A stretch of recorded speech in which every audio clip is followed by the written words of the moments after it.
मित्रांनो, जिल्ह्यातील जवळपास 5,80,000पेक्षा जास्त शेतकऱ्यांनी पीक विमा काढला होता. त्याच्यापैकी बघायचं झालं मित्रांनो, जवळपास जिल्ह्यातील 5,08,000 शेतकरी यांनी जवळपास आपला स्वतःचा क्लेम केलेला होता. कंपनीला पूर्वसूचना दिलेल्या होत्या. त्यानंतर काय झालं मित्रांनो, जवळपास 3,97,000 शेतकऱ्यांना जे क्लेम केलेले होते 5,08,000 शेतकऱ्यांपैकी, त्यापैकी 3,97,000 शेतकऱ्यांचे हे क्लेम ग्राह्य धरण्यात आलेले आहे आणि त्यांच्या खात्यावर या रक्कम वितरित होण्याला सुरुवात झाली होती. परंतु मित्रांनो, मध्यंतरी काय झालं, SBI जनरल इन्शुरन्स कंपनीतर्फे थोड्याफार शेतकऱ्यांना पीक विमा वाटपाला सुरुवात केली. त्यानंतर कंपनीचा मनमानी कारभार झाला. चुकीच्या माहिती आधारे शेतकऱ्यांच्या खात्यावर कमी अधिक प्रमाणात रक्कम वितरित केल्या. त्यानंतर काही शेतकरी अद्यापही, जिल्ह्यातून बरेच शेतकरी अद्यापही या पीक विम्याच्या रकमेपासून वंचित आहेत. म्हणजे त्यांचं स्टेटस ओके आहे, सगळं ओके असताना देखील त्यांच्या खात्यावर या रकमा अद्यापही वितरित झालेल्या नाहीत. तर तो जिल्हा कोणता आहे, त्याचबरोबर आता या उर्वरित शेतकऱ्यांच्या खात्यावर या रकमा कधीपर्यंत वितरित होणार आहेत त्याविषयीची सविस्तर माहिती आपण आजच्या व्हिडिओमध्ये क्लिअर करण्याचा प्रयत्न करणार. तत्पूर्वी जर चॅनलवर नवीन असाल तर चॅनलला सबस्क्राईब करा आणि समोरील जे लाईक बटन आहे ते दाबायला विसरू नका. तर नमस्कार मित्रांनो, मी राज सुरेतर, स्वागत आहे कृषीमान युट्यूब चॅनलमध्ये.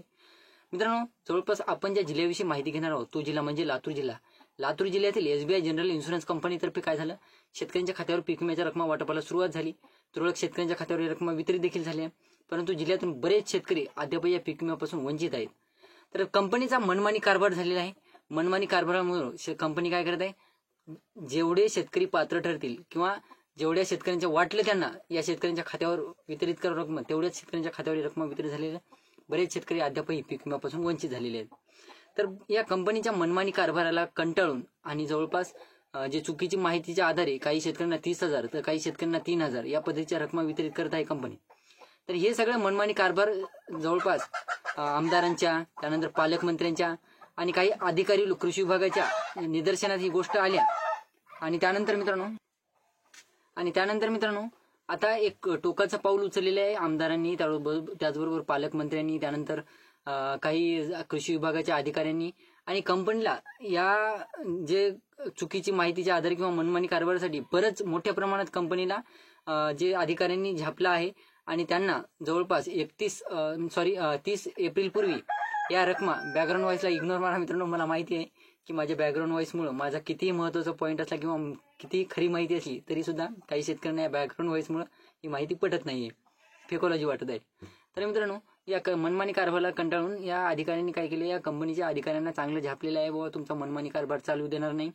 आणि यांना बजावलं आहे की 30 एप्रिल पूर्वी तुम्ही शेतकरी, जे उर्वरित शेतकरी आहेत अद्यापही, त्या शेतकऱ्यांच्या खात्यावर 30 एप्रिल पूर्वी या रक्कम वितरित करा, अन्यथा 1 मेला तुमची बैठक घेण्यात येईल आणि या बैठकीमध्ये तुमच्यावर योग्य ती कारवाई करण्यात येईल. पालकमंत्र्यांनी सध्याच आश्वासन दिलेलं आहे की बाबा कृषी विभागाला सांगितलेलं आहे की या कंपनीच्या अधिकाऱ्यांवर म्हणा किंवा कंपनीवर म्हणा, तुम्ही लवकरात लवकर कार्यवाही करा आणि यांनी जर शेतकऱ्यांच्या खात्यावर या रकमा वितरित केल्या नाही 30 एप्रिल पूर्वी तर यांना योग्य त्या कारवाईला सामोरं जावं लागणार आहे. तर मित्रांनो, गेल्या वर्षी काय झालं होतं, 28 महसूल मंडळातील शेतकऱ्यांना 25% अग्रिमच्या अधिसूचना काढण्यात आलेल्या होत्या लातूर जिल्ह्यातील शेतकऱ्यांना. परंतु मित्रांनो, काय केलं, कंपनीनं टाळाटाळ केली. आजचं उद्यावर, उद्याचं परवावर असं करत करत कंपनीने काय केलं, एकदम पीक विमा जे वाटपाची जे टायमिंग असतो तो टायमिंग निघून गेला. मग या कंपनीनं आयडिया काय केली, ही केंद्रीय समितीकडे, यांनी जे आपलं मत आहे ते केंद्रीय समितीकडे घेऊन गेलं आणि त्यांनी या केंद्रीय समितीला चांगलंच योग्य त्या रिझन लावून किंवा काहीतरी सिस्टमॅटिकली यांनी काय केलं, या ज्या 28 मंडळातील शेतकऱ्यांच्या ज्या 25% अग्रिमच्या रकमा वितरित होण्याचं ठरलेलं होतं, या कंपनीने या रकमा ज्या अधिसूचना होत्या त्या फेटाळल्या सिस्टमॅटिकली केंद्रीय समितीकडे ही गोष्ट नेऊन.